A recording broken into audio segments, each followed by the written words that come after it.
হাসিব তখন মাত্র ক্লাস 9-এ পড়ে। প্রত্যন্ত গ্রাম অঞ্চলে তার বেড়ে ওঠা। তার বাড়ি থেকে মাত্র 10 মিনিটের হাঁটা পথেই গ্রামের বুক চিরে বয়ে চলেছে বিশাল যমুনা নদী। ছোটবেলা থেকেই শান্ত স্বভাবের ছেলে সে। পাড়ার ছেলেদের সাথে দুরন্তপনার চেয়ে বাবার সাথে সাংসারিক কাজে সহযোগিতা করে বেশি। এজন্য খুব আড্ডা দেয়া বা বাইরে যাওয়া হয় না তার। তার নিয়মিত অভ্যেস সন্ধ্যার সময়ে হারিকেন মুছে নিয়ে পাশে রেখে পড়তে বসা, কারণ সে সময় সন্ধ্যার পরই কারেন্ট যাওয়ার এক উৎসব চলে। তাই সব গুছিয়ে নিয়ে পড়তে বসে সে। এমনি একদিন বাইরের উঠোনে বসে তার মা রান্না করছে, আর সে হারিকেনের আলোতে তার নিয়মিত পড়ালেখা করছে। চারিদিক তার নিস্তব্ধতা। হঠাৎ অন্ধকার ফুরে দূর থেকে ভেসে আসছে নিড়ে উড়ে যাওয়া বকের পালের ডাক। ঠিক এমন সময় হাসিবের পেছনে থাকা জানলাটা এক ধাক্কায় খুলে গেল হুট করে। চমকে উঠে পেছনে তাকালো সে।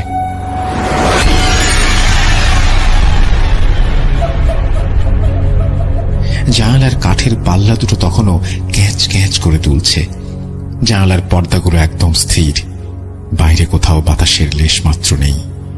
অথচ এভাবে কাঠের ভারী পাল্লা দুটো খুলে গেল। হাসিব ভাবছে উঠে যাবে কিনা। এরপরেই একটা অদ্ভুত ব্যাপার খেয়াল করল সে। রুমের মাঝে খুব সুন্দর একটা মিষ্টি গন্ধ ভরে উঠেছে। গা ছমছম করে উঠল হাসিবের। এক দৌড়ে বাইরে এসে মায়ের কাছে বসল সে। সেদিনে সেই ব্যাপারটাই ভুলে যেত হাসিব, যদি তার অন্য একটা সমস্যা দেখা না দিত। ইদানিং হাসিবের ঘুমের মাঝে বেশ অদ্ভুত রকমের একটা অনুভূতি হয়। মনে হয় জানালার পাশে দাঁড়িয়ে কেউ তাকে দেখছে। এটা ঠিক স্বপ্নের নাকি আঁতো জেগে থাকার কারণে হচ্ছে, অনুভূতিটা হাসিব বুঝতে পারে না। কিন্তু কেউ যে তাকে দেখছে এটা সে ভালো করে উপলব্ধি করতে পারে। এর কিছুদিন পর থেকে মনে হয় তাকে ঘুমের মাঝে কি যেন ডাকছে।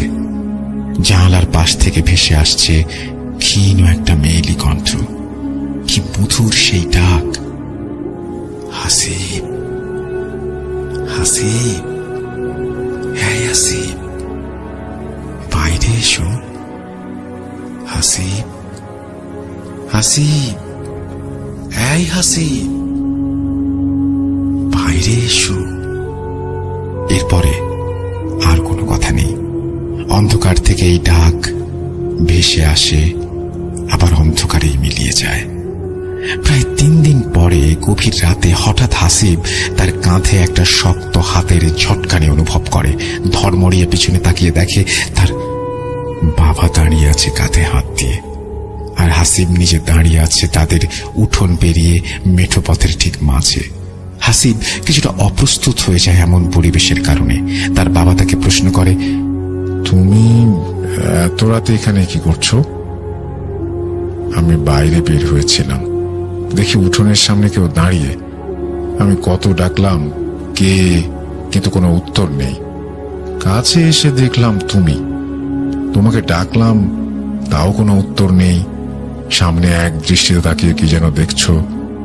হাত দিয়ে ধাক্কা দিলাম পরে। হাসিব তার বাবাকে বিস্তারিত কিছু বলল না। বলল, রাতে ঘুম আসছিল না, তাই বেরিয়েছিলাম। কিন্তু তুমি যে ডেকেছো তা তো খেয়াল করিনি। অথচ হাসিব নিজেও বুঝতে পারছে না এখানে সে কি করে আসলো। মনের মাঝে অনেক প্রশ্ন নিয়ে আবার শুয়ে পড়ল হাসিব। কোনোভাবেই, কোনো যুক্তিতেই মিলাতে পারছে না কিছু। এত রাতে কেন, কিভাবে সে রাস্তায় চলে এলো? এভাবে কেটে গেল আরো কিছুদিন। এর মাঝে রাতে সেই ডাক হাসিব মাঝে মাঝেই শুনতে পেত। গভীর রাতে আবার সেই কণ্ঠ একদিন ভেসে আসলো হাসিবের কানে। বাইরে তখন ঘন কালো অন্ধকার। হাসিব বিছানা থেকে উঠে ঘরের দরজা খুলে বাইরে বেরিয়ে আসলো। হাসিব দরজা খুলে বের হতে একটা অদ্ভুত ব্যাপার খেয়াল করলো। বাইরে এখন ঘন অন্ধকার থাকার বদলে মনে হচ্ছে চারপাশে ভোরের আভা ফুটে উঠেছে। তার থেকে কিছু সামনেই একটা নারী অবয়ব দাঁড়িয়ে, কিন্তু সে উল্টো করে দাঁড়ানো। একরাশ মেঘ কালো চুল তার বাতাসে উঠছে। সেই পরিচিত মিষ্টি গন্ধটা ভেসে আসছে অবয়বের দিক থেকে। হাসিব মন্ত্রমুগ্ধের মতো তাকিয়ে হাঁটা দেয় সেই নারী অবয়বের দিকে। হাসিব হেঁটে যাচ্ছে, আর সেই মেয়েও হেঁটে যাচ্ছে। কোনো মতেই যেন দূরত্ব কমছে না। হাসিব এক পর্যায়ে এক দৌড় দেয় মেয়েটির দিকে, কিন্তু তবুও যেন এই দূরত্ব কমবার নয়। হাসিব যখন দৌড়ে তাদের গ্রামের বাড়িগুলো পার করে ফসলের মাঠের মেঠো পথ ধরেছে, ঠিক তখনই খেয়াল করলো সামনে আর সেই অবয়বটি নেই। চারপাশ যেন মুহূর্তে বদলে গেল। ঘন কালো রাতের অন্ধকার যেন ঘিরে ফেললো তাকে। না, এত অন্ধকারও না, হঠাৎ আলো থেকে অন্ধকার হওয়াতে একেবারে সবকিছু মিশমিশে কালো হয়ে গিয়েছিল। একটু দাঁড়াতেই চোখ সয়ে এলো অন্ধকারে।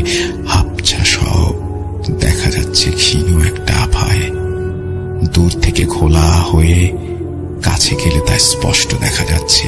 কানে জ্বালা ধরানো ঝিঁঝি পোকার ডাক ভেসে আসতে লাগলো ফসলের মাঠ থেকে। এবার হাসিব ভয় পেতে শুরু করলো।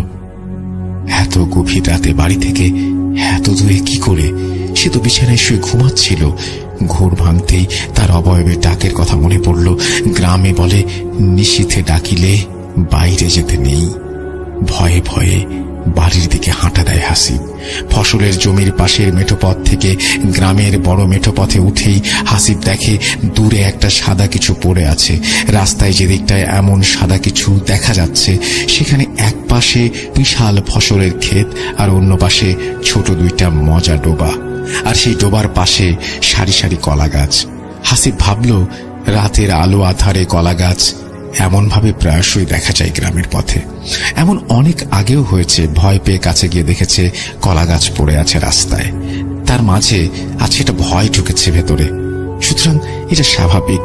নিজেকে অভয় দিয়ে হাঁটতে শুরু করে হাসিব। আস্তে আস্তে সামনে এগোতেই সাদা জিনিসটা ধরা দিচ্ছে তার দৃষ্টিতে, আর তাতেই যেন ভয় আরো বেড়ে যাচ্ছে তার কাছে। কাছে যেতেই যেন চকচক করে উঠল সাদা বস্তুটি। আবছা অন্ধকারেও সাদা যেন চোখে ছুঁয়ে এসেছে। একটা নতুন বাঁশের চাটাইয়ের ওপর কাফন করা একটা লাশ শোয়ানো। ভয়ে হাসিবের পা যেন থেমে গেছে। তার মনে হলো পা থেকে মাথা পর্যন্ত সব একসাথে থেমে গেছে। শরীরের সমস্ত লোমগুলো যেন ভয়ে দাঁড়িয়ে গেছে। তার মনে হচ্ছে যেন শরীরের শিরা উপশিরা দিয়ে ঠান্ডা বরফের স্রোত বয়ে চলেছে। তার মনে হলো কেউ যেন কোথা থেকে আর চোখে তাকে দেখছে এবং দৃষ্টি দিয়ে গিলে ফেলছে তাকে। সময় আর যাচ্ছিল না, থেমে গেছে। মনে হচ্ছে কত ঘন্টা ধরে এই পাথরের মতো দাঁড়িয়ে আছে সে। এমন সময় হঠাৎ মনে হলো যেন মানুষের আওয়াজ শুনল সে। শরীরে যেন হঠাৎ বিদ্যুৎ খেলে গেল। সে কান খাড়া করে খুঁজছে সেই শব্দের উৎস। হঠাৎ দেখে পাশে অন্ধকার ফুঁড়ে একটা লোক বেরিয়ে আসলো তার দিকে। না, এই লোককে তার গ্রামে তো সে কখনো আগে দেখেনি। লোকটি তার দিকে এগিয়ে আসে। এসেই অনেক গম্ভীর বেশ রাশভারী কণ্ঠে বলে, তোমাদের গ্রামে কবরস্থানটা কোন দিকে বলতে পারবে? এই কণ্ঠেই যেন লুকিয়ে আছে রাজ্যের ভয়। হাসিব তখন ভয়ে কাঁপছে। তার সারা শরীর ঘেমে যাচ্ছে। সে ভয়ে ভয়ে বলল, এই মাঠ পেরিয়ে সামনে একটা জঙ্গল আছে, সেই পাট পার হলেই বাঁশঝাড় পড়বে, সেটাতেই আমাদের গ্রামের কবরস্থান। লোকটি হাসিবকে বলল, তুমিও চলো আমার সাথে। এই লাশটাকে কবর দিতে হবে। তুমি আমাকে কবরস্থান পর্যন্ত নিয়ে যাবে, দেখিয়ে দেবে। হাসিব তখন বলল, আমি গ্রামে যাই, আরো কিছু লোকজন নিয়ে আসি। এই পথে কবরস্থানে প্রচুর শেয়ালের দল, আর এই লাশের খাটিয়া নেয়ার জন্য তো মানুষ দরকার। লোকটি রাগান্বিত হয়ে হাসিবের দিকে তাকাতেই দেখল চোখ দিয়ে যেন রাগে আগুনের হলকা বের হচ্ছে। আর কথা বলার মতো সাহস নেই হাসিবের। লোকটি যেদিক থেকে বের হয়ে এসেছিল সেই দিকে আরো দুজন লোক বেরিয়ে আসলো। তাদের চোখও মনে হচ্ছে লাল রক্তবর্ণ। ভয়ে তাদের মুখ দিয়ে কোনো কথা বের হচ্ছে না। বারবার মনে হচ্ছে এই বুঝি জ্ঞান হারিয়ে ফেললেই বেঁচে যায় তারা। এটা কি কোনো স্বপ্ন নাকি বাস্তব, নাকি স্বপ্ন আর বাস্তবের মাথায় আটকে যাওয়া, বুঝতে পারে না হাসিব। লোকটি হাসিবকে লাশের দিকটা দেখিয়ে বলল, এই খাটিয়ার এক পাশটা ধরে আমাদের সাথে কাঁধে নাও। হাসিব ভয়ে ভয়ে এগিয়ে গেল লাশটির দিকে। সে পেছনের বাম পাশের মাথাটা ধরে তাদের তিনজনের সাথে কাঁধে তুলে নিল খাটিয়াটি। বাঁশ দিয়ে বানানো একটা খাটিয়া, তার চারপাশে কোনো বাউন্ডারি নেই। কাঁধে নিতেই ভেসে এলো একটা তীব্র মিষ্টি গন্ধ। এই গন্ধ তার খুব পরিচিত। ঘরে মাঝে মাঝে ভেসে আসতো এই গন্ধ। আজ মেয়েটার পেছনে আসার সময়ও ঠিক এমনই গন্ধ তার নাকে এসেছে। তবে কি তার সাথে পরিকল্পিতভাবে কিছু হচ্ছে? ভয়ে ভয়ে লাশ কাঁধে নিয়ে পা চালাতে থাকে হাসিব। লাশের ওজন বেশ স্বাভাবিক মনে হচ্ছে। বাইরের কালো অন্ধকার ফুঁড়ে তাদের গ্রামের মেঠোপথ থেকে ফসলের সেই ছোট মেঠোপথে নামল সে। চারপাশে ঝিঝি পোকার ডাক, আর তার থেকে একটা ঠান্ডা বাতাস এসে লাগছে হাসিবের মুখে। লোক তিনজন নিজের মাঝে কি সব যেন কথা বলছে, চেষ্টা করেও যেন কিছু বুঝতে পারছে না হাসিব। তারা যখন ফসলের মাঠ পার করে, ঠিক তখন মনে হলো হাসিবের পিছনে কিছু একটা আসছে। একটা ঘড় ঘড় শব্দ আসছে পেছন থেকে। হাসিবের যেন শরীর ঘামতে শুরু করেছে। তার মনে হচ্ছে আজ আর তার কোনো নিস্তার নেই। সে ভাবছে, কি থেকে কি হয়ে গেল? আমি যে এভাবে মারা যাব তা কি কখনো কেউ জানবে? আর কি দেখতে পাবো মানুষের মুখগুলোকে? তখনই ঠিক গড় গড় সেই শব্দটা আরো বেশি ভেসে আসতে লাগলো পেছন থেকে। মনে হচ্ছে পেছনে একটা কুকুর আসছে তাদের। হাসিব পেছনে ফিরে দেখতে যাবে, ঠিক তখনই হাসিবের পাশে থাকা লোকটা বলে উঠল, ভুলেও পেছনে তাকাবে না, চুপ করে সোজা তাকিয়ে হেঁটে আসো, পেছনে না তাকালেই তোমার ভালো। ফসলের মাঠ পার করে তারা জঙ্গলের মাঝে উঠে এসেছে। পেছনের সেই শব্দ বা অনুভূতি কিছুই নেই। জঙ্গলের মাঝে ছোট ছোট জঙ্গলি লতাপাতায় পেঁচে যাচ্ছে হাসিবের পা, তাই দ্রুত হাঁটতে পারছে না সে। এরই মাঝেই দূর থেকে ভেসে আসলো একটা ক্ষীণ শব্দ। কোথাও দূরে একটা শেয়াল আর্তনাদ করে উঠল করুণ সুরে। ভয়ে আবার যেন শরীর ঠান্ডা বরফ হয়ে এলো হাসিবের। পায়ের নিচে জঙ্গলের শুকনো ডালপালা ভাঙার মর্মর মটমট মৃদু শব্দ, আর দূরে থেকে ডেকে ওঠা শেয়ালের করুণ ডাকে যেন ভয় জেঁকে ধরেছে তাকে। কেমন একটা ঘোর পরিবেশ তৈরি করেছে চারপাশ। শেয়ালের করুণ ডাক সেই দূরে মিলিয়ে যেতেই মনে হয় হাসিবের খুব কাছে থেকে ডেকে উঠল একটা শেয়াল। তারপর এপাশ ওপাশ মিলিয়ে বেশ কিছু শেয়াল ডেকে উঠল একসাথে। হাসিবের ভয়ে তখন দেহ যেন রক্তশূন্য। নিজের হৃৎপিণ্ডের শব্দ নিজের কানেই সে শুনতে পাচ্ছে।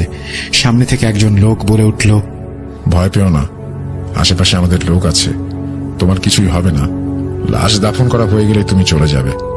জঙ্গল পার করে তারা যখন বাঁশঝাড়ের মধ্যে ঢুকছে, তখন শেয়ালের ডাক কমে এসেছে। চারপাশে যে আরো মানুষ আছে এটা তখন খেয়াল করলো হাসিব। তার আশেপাশে আরো অনেক এমন অচেনা লোক দেখতে পেল সে। তারা সবাই লাশের পিছে পিছে আর পাশে হেঁটে আসছে। হাসিবরা তখন লাশ নিয়ে কবরস্থানে পৌঁছে গেল। খেয়াল করলো গ্রামের অনেকের কবরগুলো ছড়িয়ে ছিটিয়ে আছে চারপাশে। এই তো কদিন আগে পাশের বাড়ির এক চাচার কবর দিয়েছিল এখানে। হাসিবও এসেছিল কবর দিতে। কবরের পাশের বাঁশের বেড়া তখনও নতুন। ঠিক তখন পিছন থেকে একজন বয়স্ক লোক এগিয়ে আসলো।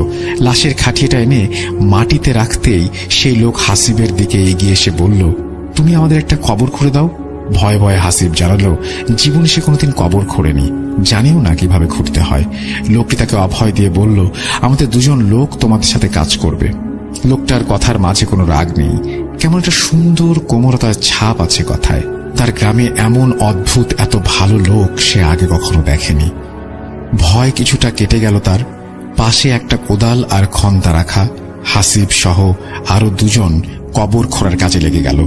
মানুষগুলো একটু পর জটলা করে দাঁড়িয়ে গল্প করছে, কিন্তু তারা ঠিক কি ভাষায় কথা বলছে তার কিছুই বুঝতে পারছে না হাসিব।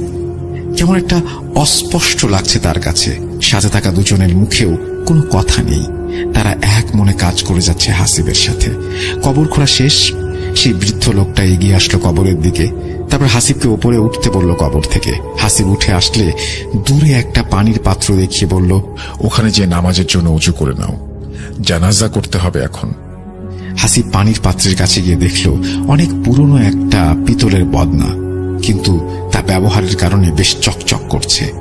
উঁচু করে সে হাসিব দেখল সবাই নামাজের জন্য কাতার বেঁধে লাইনে দাঁড়িয়েছে। হাসিব একটা কাতারে দাঁড়াবে ঠিক তখন বৃদ্ধ লোকটি তার দিকে এগিয়ে এসে বলল, নামাজ শেষ করে তুমি এক মুহূর্ত না দাঁড়িয়ে সোজা চলে যাবে তোমার বাড়ির দিকে। ভুলেও পেছনে তাকাবে না, যদি পেছনে তাকাও তোমার অনেক বড় ক্ষতি হবে। তোমার সাথে আমাদের আবার কোনোদিন হয়তো দেখা হবে। হাসিব দাঁড়িয়ে যায় পেছনে নামাজের কাতারে। নামাজে সালাম ফেরানোর সাথে সাথে হাসিব পেছনে ফিরে তার গ্রামের দিকে হাঁটতে শুরু করে। পেছন থেকে তখনও ভেসে আসছে সেই অস্ফুট স্বরে অচেনা অজানা ভাষার কথোপকথন। হাসিব জঙ্গল পার করে মাঠের সেই রাস্তা ধরে দিল দৌড়। চারপাশে তখন ভোরের আলো ফুটছে। শরীর ক্লান্ত হয়ে এসছে, যেন নুয়ে পড়তে চায়। এক দৌড়ে চলে আসলো তার ঘরে। বিছানায় এসে এলিয়ে দিল শরীর। পরদিন তার ঘুম ভাঙলে তখন সে দেখল শরীরে প্রচন্ড ব্যথা আর জ্বর। মাথার কাছে বসে আছে তার মা। হাসিব ভাবে পুরো ব্যাপারটাই হয়তো স্বপ্নে, কিন্তু তার শার্টে তখনও লেগে আছে ছোপ ছোপ কাঁচা মাটি। যা কাল কবর খোঁড়ার সময় লেগেছিল। তবে কি রাতের ঘটনাটা পুরোটাই সত্য? এটা তাহলে তার স্বপ্ন নয়। সে পুরো ঘটনাটা তার বাবা মাকে বলল। তার বাবা পাশের গ্রাম থেকে একজন হুজুরকে ডেকে নিয়ে আসলেন। হুজুর এসে তাকে একটা তাবিজ দিয়ে বলল 6 মাস এটা কোনোভাবেই শরীর থেকে না খুলতে, আর রাতে যেই আসুক না কেন কোনোভাবেই বাইরে না যেতে। হাসিব পরদিন তাদের সে কবরস্থানে তার এক বন্ধুকে নিয়ে যায়, কিন্তু সে যেখানে কবর খুঁড়েছিল সেখানে কিছুই নেই। মনে হচ্ছে কিছুই করা হয়নি। কাল রাতে কারো পাই পড়েনি এই কবরস্থানে। এভাবে কেটে যায় বেশ কয়েক মাস। শুধু মনে হতে থাকে হাসিবের বৃদ্ধ লোকটির কথা। লোকটি বলেছিল আবার দেখা হবে। তাহলে সেই দেখা ঠিক কিভাবে আর কবে হবে? এভাবেই কেটে যায় বেশ কিছু মাস। ব্যাপারটা আস্তে আস্তে ভুলে যায় হাসিব। রাতের সেই ডাক, মিষ্টি গন্ধটা আর পায় না। সবকিছু স্বাভাবিক হয়ে গেছে। গ্রামে তখন নেমে এসেছে শীত। শীতের আমেজে যমুনা নদীর পানি শুকিয়ে গেছে বেশ অনেকটাই। বালুর চড়া জেগে উঠেছে মাঝে মাঝে। বিশাল এই খরস্রোতা নদী যেন রূপ নিয়েছে ছোট খালে। পানিতে আর কোনো প্রকার স্রোত নেই। হাসিবদের কিছু জমি যমুনা নদী দখলে এবং যমুনা নদী গ্রাস করে নিয়ে গেছে। সেগুলো চর আকারে জেগে উঠেছে শীতের শুরুতে। সেই চরে হাসিবের বাবা কয়েক বিঘা বালু জমিতে ভুট্টার চাষাবাদ করেছেন। হাসিব প্রায়শই তার বাবার সাথে সেই ভুট্টার জমিতে গিয়ে কাজ করে। তাদের বাড়ি থেকে বের হয়ে নদী পার হয়ে ভুট্টার জমিতে যেতে হয়। নদীতে এখন পানি খুব অল্প, তবে হেঁটে পার হবার মতো অবস্থা নেই। ঘাটে একটা নৌকা বাঁধা আছে, সেটাতে করে পার হতে হয় এবং ও পারে চড়ায় নামতে হয়।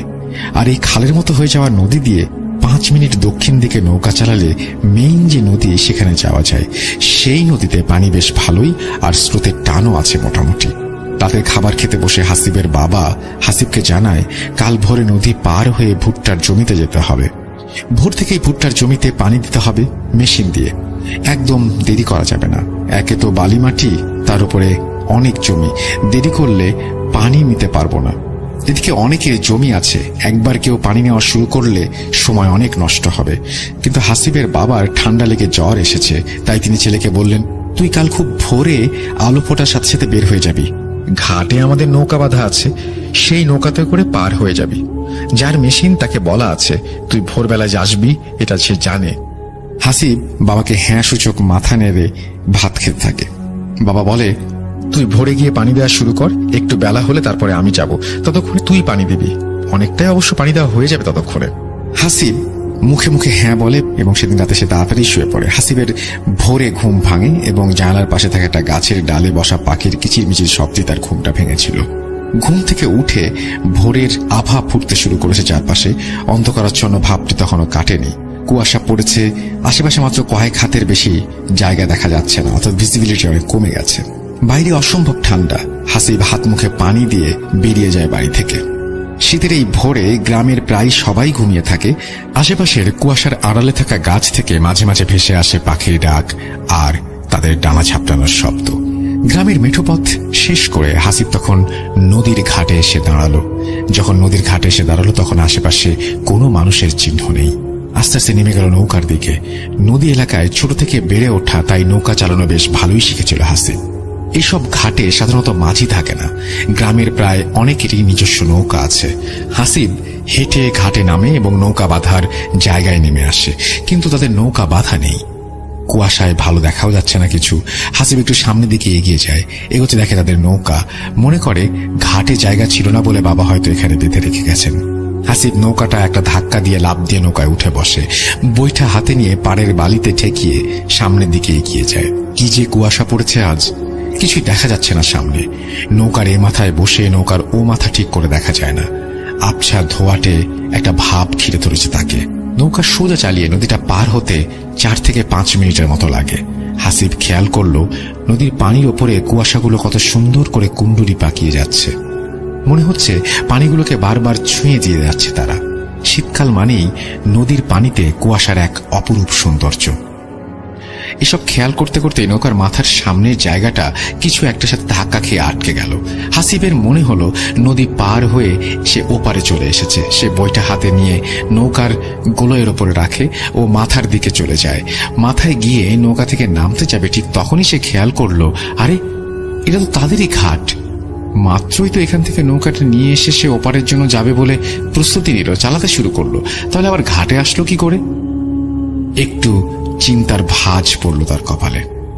পরক্ষণে সে বুঝতে পারল কুয়াশা আর নদীর সৌন্দর্য দেখতে গিয়ে হয়তো কখন সে নৌকার মাথা ঘুরিয়ে ফেলেছে নিজেই বুঝতে পারেনি। মনে মনে কিছু একটা ভেবে সে হেসে উঠল। নৌকায় আবারও উঠল সে এবং চালাতে শুরু করলো। এবার সে দেখবে মাথা কই গিয়ে ঘুরে যায়, কিন্তু এত কুয়াশা যে ভালো করে কিছুই দেখা যাচ্ছে না। সেই অবস্থাতে 10 মিনিট লাগিয়ে দিল সে, কিন্তু নৌকা ওপারে ওঠার কোনো নাম নেই। তাহলে কি আবারও মাথা ঘুরিয়ে নিবে সে? হাসিব বৈঠা নিয়ে মাথা ঘোরাতে গেল এবং আবারও সামনের দিকে এগোতে লাগলো নৌকা। কি একটা নৌকার সামনে ঘুরে গেল। হাসিব বৈঠা নৌকার ওপরে রেখে আবার সামনের দিকে হেঁটে নৌকার সামনের মাথায় এগিয়ে গেল, কিন্তু সেখানে কিছুই নেই, কিছুই দেখতে পাচ্ছে না। নৌকা যে নদীর কোন জায়গায় সেটাও বোঝা যাচ্ছে না। ভিজিবিলিটি নাই কুয়াশার কারণে, সামনে যতটুকু দেখা যায় ততটুকু পানি। হাসিব চিন্তা করলো এতক্ষণে তো ওপারে পৌঁছে যাওয়ার কথা। ঠিক তখনই হাসিবের চোখে পড়ল নৌকার অপর প্রান্ত, যেন ঘন কুয়াশার ওপরে উঠছে একগুচ্ছ কালো চুল, নাকে ভেসে আসছে পরিচিত সেই মিষ্টি গন্ধ। নৌকার অপর পাশে গলুইয়ের উপরে বসে ওঠা কে? ভালো করে তাকাতেই দেখলো সেই নারী মূর্তি। ডান হাত দিয়ে বাম হাতের কোণের ওপরে হাতড়ে দেখলো হাসিব। সর্বনাশ হয়ে গেছে, হুজুরের দেওয়া তাবিজটা তো নেই। হাসিব কি করবে ভেবে পাচ্ছে না। তার কি করা উচিত? তার কি নৌকা থেকে লাফ দেওয়া উচিত? না, তা ঠিক হবে না। শুনেছে পানিতে পড়ে গেলে নাকি মাথা ঠেসে ধরে। ভয়ে শরীর শক্ত হয়ে আসছে হাসিবের। হৃৎপিণ্ড যেন থেমে গেছে। অতি প্রাকৃত কিছু হয়ে যেতে পারে যে কোনো সময়। নারী অবয়বটা হাত বাড়িয়ে বৈঠা তুলে নিল, যেন গলা দিয়ে হাসিবের একটি আওয়াজও বের হচ্ছে না। তবু এত জোরে চিৎকার করছে যেন তার মাঝেই সে জ্ঞান হারিয়ে ফেলবে। এর মাঝেই ভেসে আসলো পানিতে বৈঠা ফেলার শব্দ। ভুঁ করে লুটিয়ে পড়ল হাসিব। লুটিয়ে পড়ার আগেই দেখল অবয়বটা এক জায়গায় তাকিয়ে আছে তার দিকে, আর সবকিছু মিলেমিশে একাকার হয়ে গেছে। কত সময় কেটে গেছে জানা নেই হাসিবের। ঘোরটা তখনও কাটেনি। মাথার নিচে শক্ত ঠান্ডা কাঠের অনুভূতি জানান দিল না, এটা স্বপ্ন নয়, সে যা দেখছে তা সত্যি। এখনো যা ঘটে চলেছে তাও সত্যি। এর মাঝে বিন্দু মাত্র কোনো সংশয় নেই। যেন কোনো কিছুই মিলতে চাইছে না। অতি কষ্টে চোখ মিলে দেখা যাচ্ছে শুয়ে থেকে নৌকা তখনও চলছে দুরন্ত গতিতে। চারপাশে কুয়াশার ভাবটা কেটে গেছে অনেকটাই, কিন্তু ঘন অন্ধকারাচ্ছন্ন চারপাশ মনে হচ্ছে গিলে খাচ্ছে তাকে। দুটো বন জঙ্গলের মতো কিছু পরিলক্ষিত হচ্ছে। চারিদিকে অনেক বেশি নিস্তব্ধ। আশেপাশে ঝোপঝাড় থেকে হঠাৎ হঠাৎ ভেসে আসছে সেদিন রাতের শেয়ালের করুণ আর্তনাদ। তা এক নিমিষেই মিলিয়ে যেতে শোনা যাচ্ছে বড় কোনো পাখির ডানা ঝাপটানোর শব্দ, আর নৌকা চলার জন্য তীব্র জলপ্রপাতের মতো হু হু অবিশ্রান্ত শব্দ। নৌকার অপর মাথার দিকে তাকাতেই ভয় করছে হাসিবের। জীবনের সব সাহস যেন শেষ হয়ে গেছে। কি করবে কিছুতেই ভেবে পাচ্ছে না হাসিব। আবার চোখ বন্ধ হয়ে আসছে হাসিবের। নিজের ইচ্ছাতে কোনো কিছু হচ্ছে না। শরীর যেন তার আর কথা শুনতে চাইছে না। আবার চোখ বন্ধ করল সে। কতটা সময় চলে গেছে হাসিবের জানা নেই। কানে তখনও ভেসে আসছে পানির একটানা শব্দ। যখন সে চোখ খুলল, বিশাল এক হল ঘরের মতো জায়গায় বসে আছে সে। চারপাশে সবকিছু কেমন যেন আবছা মনে হচ্ছে তার কাছে। ভালো করে তাকিয়েও যেন কিছু দেখা যাচ্ছে না। আগের মতোই অস্পষ্ট কিছু কথা ভেসে আসছে তার কানে।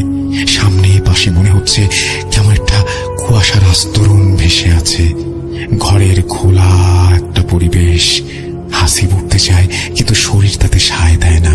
অগত্যা বসেই বোঝার চেষ্টা করে কোথায় আছে সে। নিচের দিকে তাকিয়ে খেয়াল করে তার সামনের মেঝেতে প্রায় 3টা বাটিতে সুন্দর বাহারি রকমের ফল দিয়ে সাজানো। হাসিবের পেটে তখন প্রচন্ড খিদে। খেতে ভয় হচ্ছে তার। কোথায় এসেছে, কি হচ্ছে কিছুই জানে না। সে বেশ চিন্তিত। এই রহস্যময় জগৎ থেকে কিভাবে বের হবে হাসিব। মনে হয় এক দৌড় দিয়ে বের হয়ে যায় এই কুয়াশা ফুঁড়ে, কিন্তু সেটা তো সম্ভব নয়। হাসিবের আস্তে আস্তে মনে পড়তে লাগলো সে তো সকালে বাড়ি থেকে বেরিয়েছিল ভুট্টার জমিতে পানি দেওয়ার জন্য। তাহলে এখানে আসলো কিভাবে? উত্তর খুঁজতে গিয়ে সব মনে পড়ে যাচ্ছে হাসিবের। ভয়ে আবার জড়সড় হয়ে উঠল হাসিব। তবে কি এভাবেই মরতে হবে তাকে? এ থেকে বাঁচার কি কোনো উপায় নেই? ভয়ের একটা ঠান্ডা স্রোত বয়ে যায় হাসিবের শির দ্বারা দিয়ে। হঠাৎ সামনে থেকে ভেসে আসে একটা পরিচিত কণ্ঠস্বর। হাসিবের চিনতে অসুবিধা হয় না। বহু মাস আগে কবরস্থানে ঠিক এই কণ্ঠস্বর সে শুনেছিল। তার মনে পড়ল সেই বৃদ্ধ তাকে বলেছিল, আমাদের আবারও দেখা হবে। হাসিব এবার আরো ভয় পেয়ে যায়। এবার তার সাথে কি হবে, কি হচ্ছে কিছুই বুঝতে পারে না সে। কি করবে সে এখন? বৃদ্ধ লোকটি সেই সাদা ঘন কুয়াশাচ্ছন্ন আস্তরণ ভেদ করে হাসিবের সামনে এগিয়ে আসে। জানতে চায় হাসিবের শরীর এখন কেমন আছে। হাসিব ভয়ে কান্না জড়ানো কণ্ঠে বলে, আমাকে ছেড়ে দিন, আমাকে যেতে দিন বাড়িতে। আমি আমার মা বাবার কাছে যেতে চাই। বৃদ্ধ লোকটি তাকে অভয় দিয়ে বলল, ভয় নেই, তোমাকে তোমার বাড়িতে পৌঁছে দেওয়া হবে। তুমি এখন এই ফলগুলো খেয়ে নাও, সারাদিন কিছুই খাওনি। হাসিব জিজ্ঞেস করে, আমি এখন কোথায় আছি? চারপাশে এমন কেন? আমাকে এখানে কে নিয়ে এসেছে? ঠিক তখনই হাসিব পাশ থেকে একটা মেয়ের হাসি শুনতে পেল। মৃদু হেসে থেমে গেল মেয়েটি। লোকটি হাসিবের দিকে তাকিয়ে বলল, যে তোমাকে নিয়ে এসেছে সে আমার মেয়ে। তোমাকে তার ভালো লেগেছে বলে দুষ্টুমি করে তোমাকে এখানে নিয়ে এসেছে। তবে তুমি কোথায় আছো এটা জানার দরকার নেই, বা তুমি বুঝতেও পারবে না। তোমাকে তোমার ঠিকানায় রেখে আসা হবে। তোমার কোনো ক্ষতি হবে না, ভয়ের কিছু নেই, তুমি খেয়ে নাও। এরপরে লোকটি আবার যেন মিলিয়ে গেল। আবার দূরে থেকে ভেসে আসলো। লোকটি কারোর সাথে রাগান্বিত হয়ে কি যেন বলছে অন্য ভাষায়, যা বোঝার ক্ষমতা বা পরিস্থিতি কোনোটাই নেই হাসিবের। সামনের বাটি থেকে হাসিব কয়েকটা আঙুর মুখে তুলে নিল। এরপরে আর কিছুই মনে নেই তার। প্রচন্ড ঠান্ডায় হাসিবের শরীর কাঁপছে। হিম ঠান্ডা হুহু বাতাস এসে লাগছে হাসিবের মুখে। চোখ খুলতেই একরাশ বালির ঝাপটা এসে লাগলো তার মুখে। ক্ষীণ হয়ে ভেসে আসছে পানির শব্দ। মনে হচ্ছে পানির ঢেউ এসে ধাক্কা দিচ্ছে কোনো পাড়ে। চোখ বন্ধ করে ফেলল হাসিব। হাত নাড়তেই বুঝতে পারল বালির মাঝে শুয়ে আছে সে। তাড়াতাড়ি করে উঠে বসল হাসিব। চারপাশে ঘন কালো অন্ধকার। এক মুহূর্তের জন্য বুঝতে চেষ্টা করলো কোথায় আছে সে, কিন্তু কিছুতেই বুঝতে পারছে না এই ঘন কালো অন্ধকারের জন্য। কোন দিকে যাবে, কি করবে তাও বুঝতে পারছে না। হাসিব বসে হাত দিয়ে শরীরের বালিগুলো ছেড়ে নিল। সে বালির ওপরেই বসে আছে। চারিদিক হাত দিয়ে বুঝল বালির ওপরের স্তর কেমন ভিজে ভিজে আছে। ঠান্ডা বাতাসটা আরো জোরালো হয়েছে। রীতিমতো হাসিবের শরীরে কাঁপুনি ধরিয়ে দিচ্ছে। ঠিক কতটা সময় কেটে গেছে হাসিবের তা জানা নেই। হঠাৎ দূর থেকে ভেসে আসছে আজানের শব্দ। খুব ক্ষীণ হয়ে বাতাসে ভেসে আসছে হাসিবের কানে। এরপর যেন আবার মিলিয়ে গেল শব্দটি। আবার সেদিন ভোরের মতো চারিদিকে ফুটে উঠল সকালের আভা। চারিদিক আবছা দেখা যাচ্ছে তখন। আর কিছু সময় কেটে যাওয়ার পর বেশ ভালো করে দেখা যাচ্ছে চারপাশ। হাসিব উঠে দাঁড়ালো। ঘন কুয়াশা যেন এই ফাঁকা জায়গা গিলে খেয়েছে। বেশি কিছু দেখা যাচ্ছে না চারপাশে। হাসিব একদিকে হাঁটতে শুরু করলো। কিছু দূর যেতেই তার সামনে পড়লো ভুট্টার জমি। এতক্ষণে হাসিব বুঝতে পারলো সে তার নদীর এপারে এসেছে। হাসিব উল্টো ঘুরে নদীর দিকে দিল দৌড়। কিছুটা সামনে গিয়ে দেখলো পরিচিত সেই নদী। সে কি তাহলে এতক্ষণ এগুলো স্বপ্ন দেখলো নদীর পাড়ে শুয়ে শুয়ে? আর এই স্বপ্ন যদি সে দেখবে তাহলে নদীর এপারে তার নৌকা এলো কিভাবে? তাহলে কি এতক্ষণ এগুলো স্বপ্ন দেখলো নদীর পাড়ে শুয়ে? আর স্বপ্ন যদি দেখবে তাহলে নদীর এপারে নৌকা এলো কিভাবে? নৌকা ছাড়া এপারে আসা সম্ভব নয়। আর কিছু ভাবতে পারছে না হাসিব। এত এত প্রশ্ন তার মাথা খারাপ করে দিচ্ছে। কিছু উত্তর খুঁজে পাচ্ছে না। নদীর পাড়ে আবারও বালিতে বসে পড়ল হাসিব। সকালে যদি কেউ নৌকা নিয়ে এপারে আসে তবে তার সাথে হাসিবও চলে যাবে ওপারে। হাসিব বসে আছে বেশ কিছুক্ষণ। এর মাঝেই নদী থেকে ভেসে আসলো বৈঠা চালানোর শব্দ। তাড়াতাড়ি করে উঠে দাঁড়ালো সে। আস্তে আস্তে কুয়াশার মাঝে দৃশ্যমান হতে থাকলো কালো ডিঙি নৌকা। হাসিব উৎকণ্ঠা নিয়ে তাকিয়ে আছে নৌকার দিকে। নৌকা থেকে এক ছেলে হাসিবকে দেখে চিৎকার করে উঠল, আরে হাসিব, এতদিন পরে তুই এখানে কোথা থেকে? প্রশ্ন শুনে চমকে উঠল হাসিব। এ তো তার গ্রামের পাশের বাড়ির বড় ছেলে। হাসিব তাকে বলল, আমাকে আগে বাড়ি নিয়ে যা ভাই। ছেলেটি হাসিবকে নৌকায় উঠতে বলল। হাসিব নৌকায় উঠলে নৌকার মাথা ঘুরিয়ে বৈঠা চালাতে শুরু করলো ছেলেটি। আর তাকে জানালো গত 3 দিন ধরে তার কোনো খোঁজ নেই। চাচা বলল সেদিন তোর সকালে এসে নাকি জমিতে পানি দেওয়ার কথা। সকালে দেখলো তুই বাসায় নেই। চাচা ভাবলো তুই পানি দিতে এসেছিস, কিন্তু নদীর ঘাটে এসে দেখলো এপারে নৌকা বাঁধা। চাচা নৌকা নিয়ে পরে যেয়ে শোনে তুই নাকি পানি নিতে আসিসনি। এরপর থেকে আর তোর কোনো খোঁজ নেই। চাচা চাচি একবারে ভেঙে পড়েছে তোর জন্য। এতদিনে তুই কোথায় ছিলি? হাসিব চিন্তা করতে পারে না। 3 দিন মানে 3 দিন ধরে আবার কোথায় ছিল? কিছুই তো মনে নেই তার। শুধু মনে আছে লোকটাকে সে আবার দেখছে। হাসিব কোনো উত্তর দেয় না। এর মাঝে নৌকা এসে ধাক্কা খায় ঘাটে। হাসিব নৌকা থেকে নেমে বাড়ির দিকে দৌড় দেয়। বাড়িতে পৌঁছে উঠোন থেকে মাকে জোরে জোরে ডাক দিতে থাকে।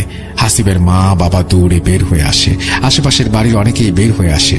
সবাই তার কাছে জানতে চায় কি হয়েছিল তার, আর এই 3 দিন সে কোথায় ছিল।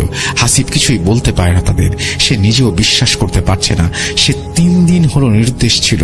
তার তো মনে আছে 1 ঘন্টা কোথাও আটকে ছিল। আর মা তাকে ঘরে নিয়ে যায়। সকালের খাওয়া শেষ করে হাসিব তার মাকে পুরো ঘটনা জানায়। হাসিবের মা তাকে জানায়, তুই সেদিন চলে যাওয়ার পরে আমি তোর বিছানা গোছাতে এসে দেখি তাবিজটা পড়ে আছে বিছানার মাঝে। হাসিব তার বাবা মাকে পুরো ঘটনা জানায়। হাসিবের বাবা বিকেলে একজন হুজুর ডেকে নিয়ে আসে। তিনি হাসিবকে দেখে সবকিছু শুনে বলেন, এটা জিনদের কাজ, আর ওই মেয়েটা তোমাকে পছন্দ করে, তাই তোমাকে নিয়ে গিয়েছিল। কিন্তু তার বাবা তার সাথে রাগারাগি করে তোমাকে আবার দিয়ে গেছে। কিন্তু তারা তোমাকে ঠিক কিছু খাইয়েছে, যার কারণে তুমি সময় গুলিয়ে ফেলেছ। গত 3 দিন কোথায় ছিলে কিছুই বুঝতে পারোনি। তুমি এই 3 দিন কোথায় ছিলে এটা বুঝতে পারবেও না। তুমি কি আজান শুনেছিলে এই 3 দিনে? হাসিব উত্তর দেয়, আমি এই 3 দিন কোনো আজান শুনিনি। এমনকি আমি যে 3 দিন ধরে সেখানে এটাও বুঝিনি। আমার শুধু কয়েক মুহূর্তের কথাই মনে আছে। হুজুর বলে, তারা ভালো, তারা তোমার কোনো ক্ষতি করেনি, ভয়ের কিছু নেই। তোমার শরীর বন্ধ করে দিচ্ছি, নিয়মিত নামাজ পড়বে, দোয়া পড়ে ঘুমাবে, আর সমস্যা হবে না। এরপর কেটে যায় অনেকগুলো বছর। হাসিব তখন মেডিকেলে চান্স পায়। এর মাঝে তার তেমন কোনো কিছু ঘটেনি। বেশ ভালোই কাটছিল সময়। পেছনে সেই ভয়াল রাতগুলো ভুলে যেতেই বসেছিল। মানব দেহ নিয়ে যেহেতু পড়া, এই সম্পর্কে যতটা ভালো জানা যায় তার সর্বোচ্চ চেষ্টা করছে সে। তাই সে স্যারকে বলে মর্গে কোনো পোস্টমর্টেম হলে মাঝে মাঝে সেখানে উপস্থিত থাকার ব্যবস্থা যেন করে দেয় সে। বিভিন্ন সময়ে বিভিন্ন লাশের মৃত্যু রহস্য নিয়ে বেশ আগ্রহ থাকত তার। সেই সুবাদে মর্গের ডোম আর দারোয়ানদের সাথে বেশ ভালোই খাতির চলে যায়। হঠাৎ একদিন তার স্যারের সাথে দেখা এক ছুটির সময়ে। মেডিকেল কলেজ কদিন বন্ধ, প্রায় সবাই চলে গেছে গ্রামে। হাসিব কথায় কথায় স্যারের কাছে জানতে পারল মর্গে একটা মেয়ের পোস্টমর্টেম হবে কাল। স্যার নিজেও থাকবেন তখন। সেও যদি চায় থাকতে পারে।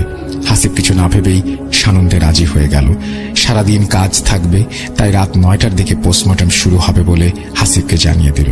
আর নির্দিষ্ট সময়ের মাঝে যেন হাসিব মর্গে উপস্থিত হয় এটাও বলে স্যার চলে গেলেন। হাসিব ভেবেছিল রাতে সে বাড়ি চলে যাবে, কিন্তু স্যার নিজে থাকবেন, অনেক কিছুই জেনে নেওয়া যাবে তখন। সেজন্য একদিন বেশি থেকে গেলে তেমন কোনো অসুবিধা নেই। পরদিন ঠিক রাত 8:30টায় হাসিব বের হয়ে যায় বাসা থেকে। মোটামুটি বাসা ফাঁকা। তার রুমমেট আর ক্লাসমেট সে গ্রামে চলে গেছে ছুটিতে। পাশের এক রুম ফাঁকা, তারাও চলে গেছে। তার আরো পরে একটা রুম, সেখানে এক বড় ভাই থাকে। বাসা থেকে বের হয়ে দরজায় তালা লাগিয়ে হাঁটতে শুরু করে হাসিব। যেখানে সে থাকে সেখান থেকে মর্গে যেতে 15 মিনিটের বেশি সময় লাগার কথা নয়।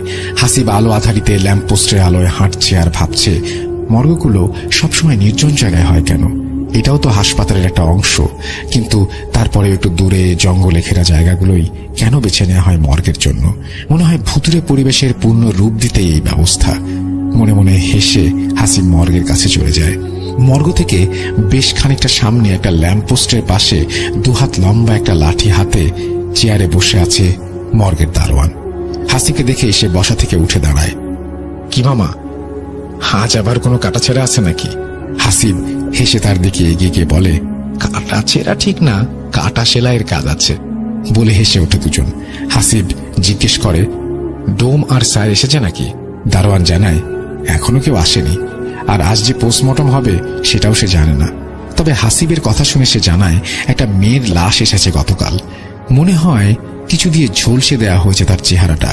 বেশ ভয়ানক হয়ে আছে দেখতে। দেখলেই গা কেমন ছমছম করে। আর কিছুক্ষণ আগে আরো একটা লাশ এসেছে, জমি সংক্রান্ত জেরে খুন করা হয়েছে। গল্প করতে করতে এগিয়ে যাচ্ছে ঘড়ির কাঁটা। সময় তখন রাত 9টার ঘর ছুঁয়ে ফেলেছে। এখনো কেউ আসছে না, এটাই চিন্তা করছে হাসিব। চিন্তার ফাঁকে মর্গের দিকে তাকিয়ে আছে সে। টিমটিমে একটা লাল লাইট জ্বলছে বাইরের দরজার উপর। তার আলোয় ছোট পিচের রাস্তাটা চকচক করছে।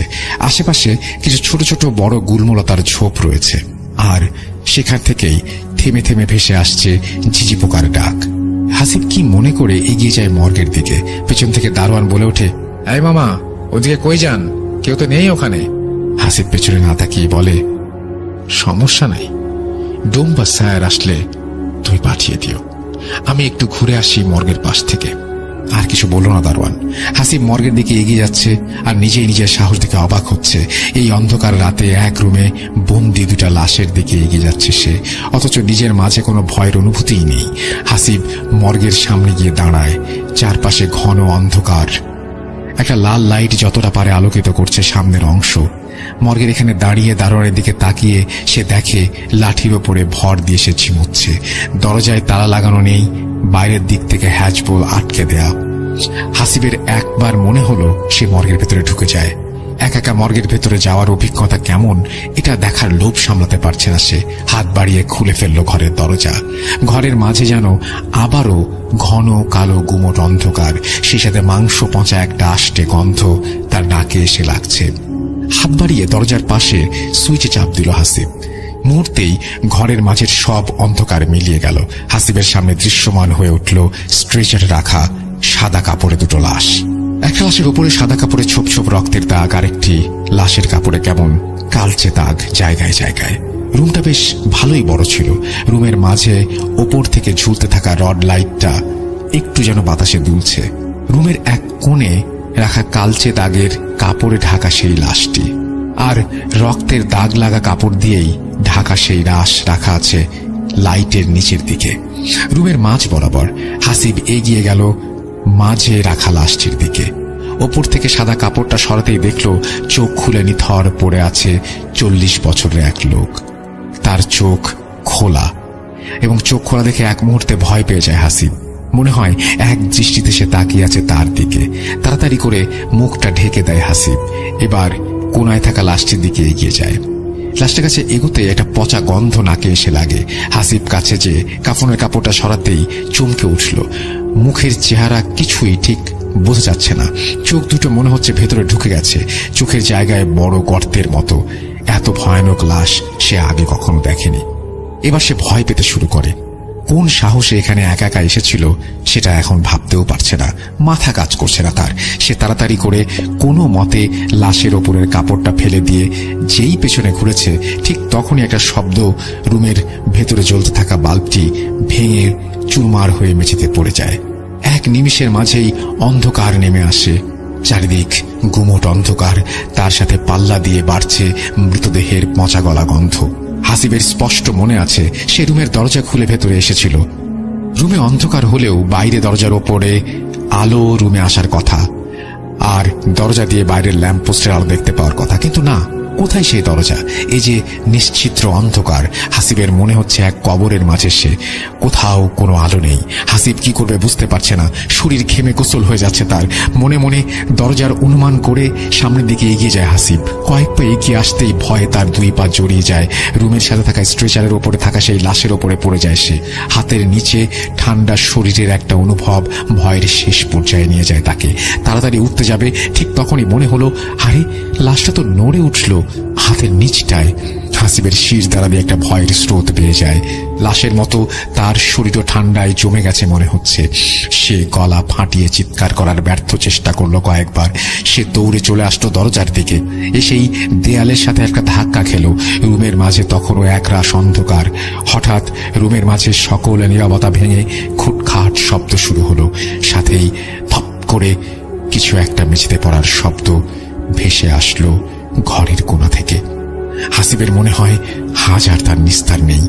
নিজের উপরে প্রচন্ড রাগ হতে থাকে। কেন সে এখানে এসেছিল? হাতড়ে দরজা খুঁজতে থাকে সে, কিন্তু কোথায় সেই দরজা? সব দিকেই তো সলিড দেয়াল। চোখ ভিজে কান্না চলে আসে হাসিবের। পেছন থেকে স্ট্রেচার টানার শব্দ আসছে। হাসিব দেয়াল হাতড়ে খুঁজে পায় রুমের দরজা। জোরে জোরে ধাক্কা দিতে থাকে হাসিব। একটু পরে দরজা খুলে যায়।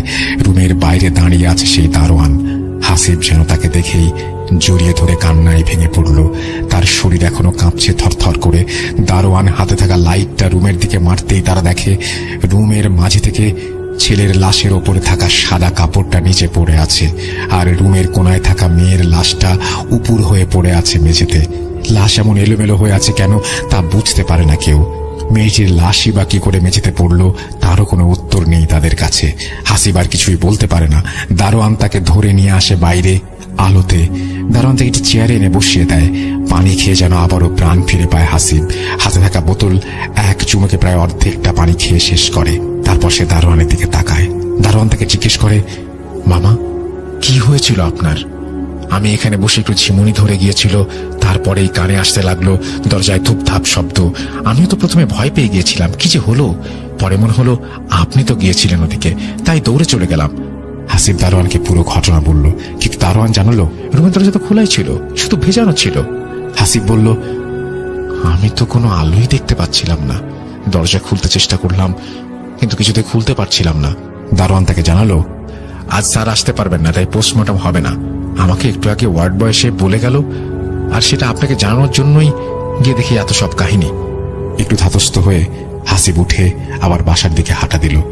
বাসার দিকে হেঁটে যেতেও তার কেমন ভয় করছিল। মনে হচ্ছিল চারপাশ ঘন অন্ধকারে ভরে যাবে, আবারও ঘিরে ধরবে সেই গুমোট অন্ধকার। এই বুঝি কেউ উকি দিয়ে দেখছে তাকে, পেছনে কি কেউ হেঁটে আসছে। এত সব চিন্তা নিয়ে ভয়ে ভয়ে বাসায় পৌঁছে গেল হাসিব। রাতে আর খাবার খেতে ইচ্ছা করল না তার। যে একটা অবস্থা কাটলো এখনো গায়ে কাটা দিচ্ছে।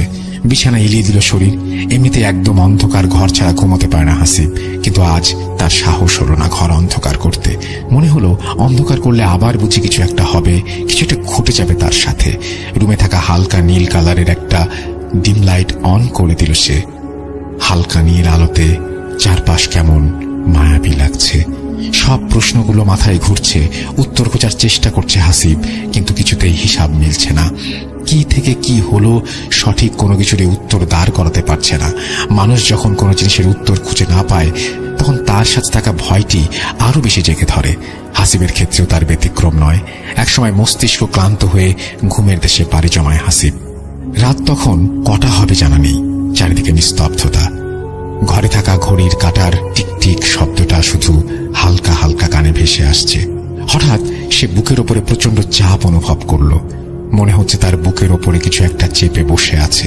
বুকের ওপরের এই অসম্ভব চাপে ঘুম পুরোপুরি ভেঙে যায় হাসিবের। সে আস্তে আস্তে চোখ খুলে তাকায়।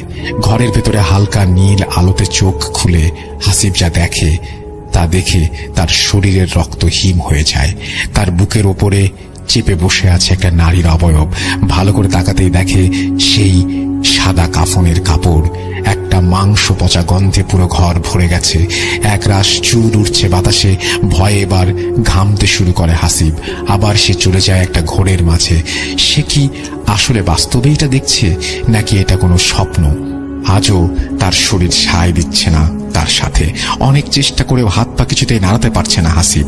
এমনকি তার গলা দিয়েও কোনো শব্দ বের হচ্ছে না।